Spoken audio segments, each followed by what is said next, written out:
I saw this bike listed on OfferUp.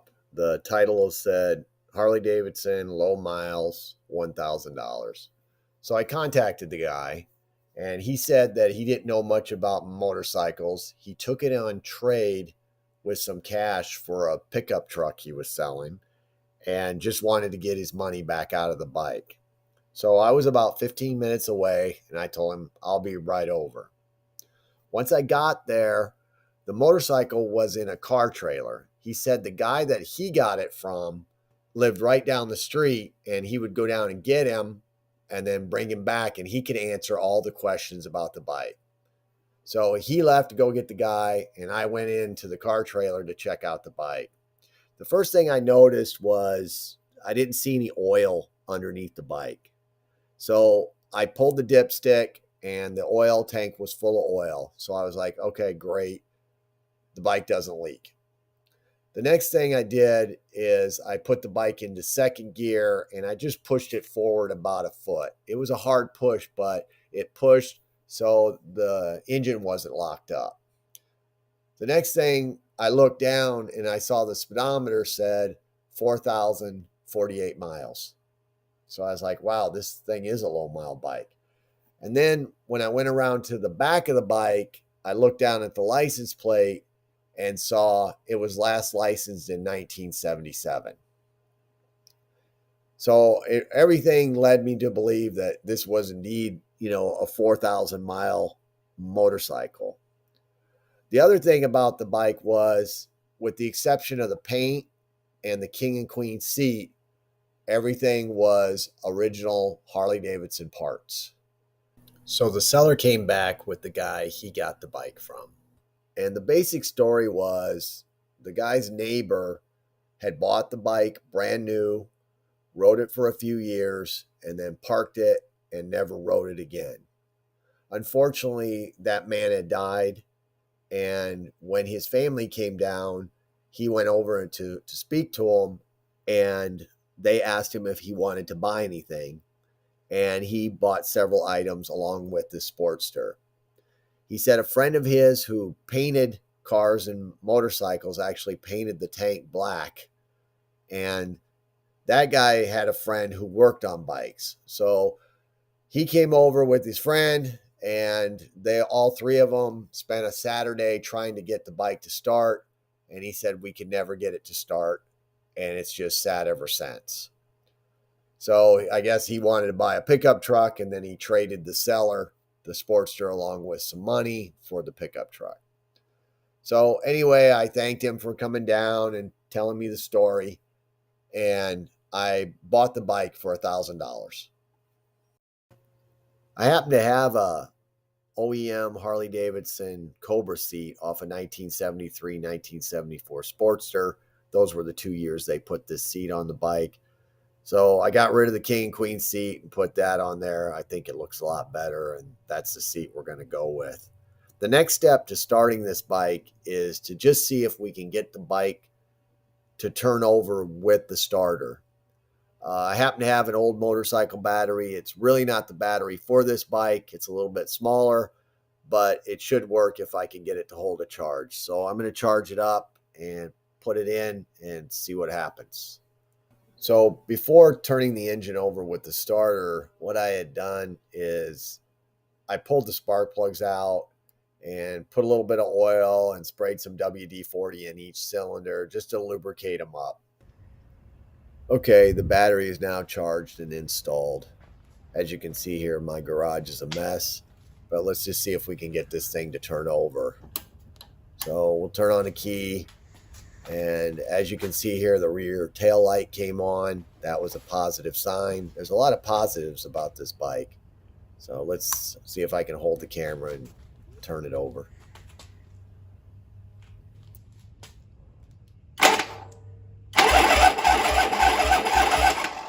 So that is exactly what we wanted to hear. No weird noises coming out of the engine or the starter.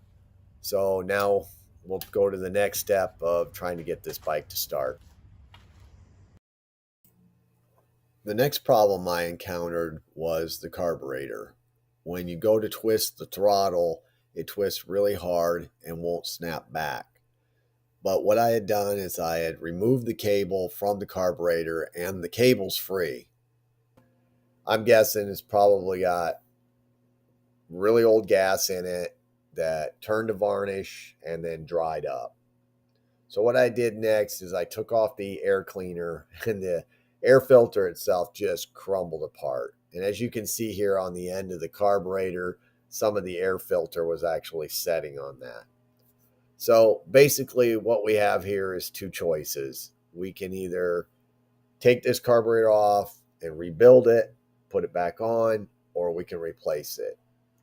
So a couple years ago, I had an old Ironhead Sportster parts bike, and it had a S&S Super E carburetor on it. So what I had done is I just took that carburetor off the bike, put it in a box, put it up on the shelf, and it's been sitting there ever since.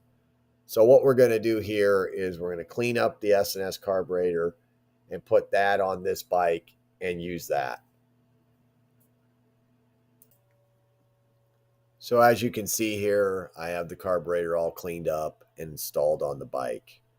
This carburetor came off an Ironhead Sportster with an O-ring manifold. So I had all the parts to put this back on the bike, and I didn't have to buy anything. To go buy this carburetor new, I saw it on eBay, is $652. So just by having this thing sitting in a box saved us a bunch of money.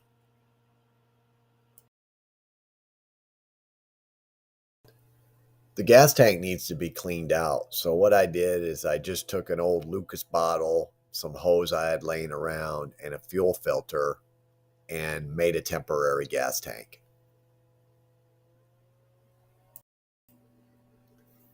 S&S carburetors require a 2-cable push-pull throttle system. So what I did is I had some old drag bars, and I zip tied them to the forks, and I just installed them on that. What we have now is a good battery, a good starter, and a good carburetor getting fuel to the engine. What we don't know is the spark. So what I had done is pull the spark plugs out and turn the engine over. Now, I didn't film this part because I couldn't hold onto the button to turn the engine over and hold the spark plugs and the camera at the same time. But when I did, both spark plugs sparked, but it was really weak. I mean, really, really weak. And so it could be several things. Could it be the battery? Well, no, the battery's fine. Could it be the spark plugs? The spark plugs were old, but they were still sparking, and they were gapped within specs. The next thing it could be is the coil. And I was like, well, yeah, it could be the coil, but it's sparking the spark plugs, so it's probably okay. The next thing would be the points. So I took the points cover off, and I turned the engine over, and the points were barely breaking. I mean, you could hardly even see them break. So what I did is I regapped the points, and then went back up to the spark plugs, turned the engine over, and they were snapping, just like you want. You want to see a good spark and that snap, and they were doing that. So I was like, okay, let's put the spark plugs back in, and let's start this thing up. Okay, let's see if I can hold the throttle and the camera and hit the button at the same time.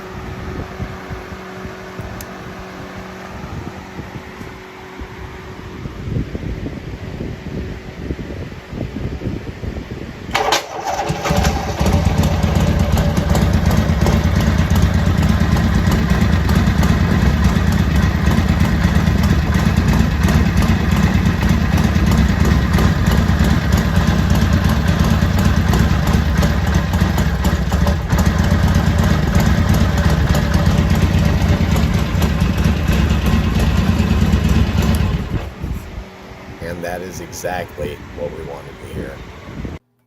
I'm not an expert on these motorcycles, but I do have experience with them. And this was a relatively easy engine to start. And the reason being, even though it's 52 years old, being a low mile motorcycle, a lot of the parts were still somewhat like new.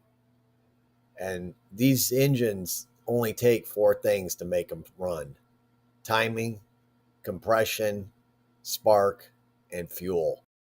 Now that we know the bike runs, the next question is, what should I do with the bike? Now, if this bike had the original paint on it, which was blue, it would definitely be a patina bike. But the problem is they painted over that back in the 70s. And somebody has recently repainted the gas tank black. And so the patina thing is kind of out of the question. The next thing we could do is just repaint the fenders, the gas tank, and the oil tank and put those on the bike. But that's really not an option either, because yes, the paint would look like brand new, but the rest of the bike would look beat up and old. It's kind of like putting lipstick on a pig. And so that's really not an option either. The third option is to restore the bike. And I think that's really the way to go, because I have a lot of parts on the shelves that I can use to restore this bike. I've bought a lot of parts bikes and parts lots over the years, so I've kept a lot of parts. So we could do it spending limited money. Now, I think this restoration will be pretty easy. I don't know if that's a word I want to use, but the reason being is the engine's not going to come apart. Now, granted, we're going to take off the cam sprocket and primary covers along with the rocker boxes and polish them, and we'll repaint the jugs and the heads, and we'll detail the engine itself, but we're not going to take it apart, other than maybe I'll put in a new clutch. And that alone will save us a ton of money. It's a lot of cosmetic work. So I think that's really the route to go. Just paint, powder coat, polish, and detail everything, and then put it back together. So far, this bike has had very few problems with it. Typically, when you're dealing with a 52-year-old motorcycle or car and you have a plan to restore it, you have a lot of problems right now. And with this bike, there's very few. Now, if it continues to be that way, it's going to be great. But I would be amazed if we don't find some issues with it along the way. So I'm going to do a video series on this bike. And if you want to follow along, that'd be great. Please like and subscribe. And please comment. I really enjoy reading everyone's comments. And there are some very knowledgeable people out there. And hey, I'm not one to think I know everything. And if somebody can teach me something, hey, I think that's a great thing.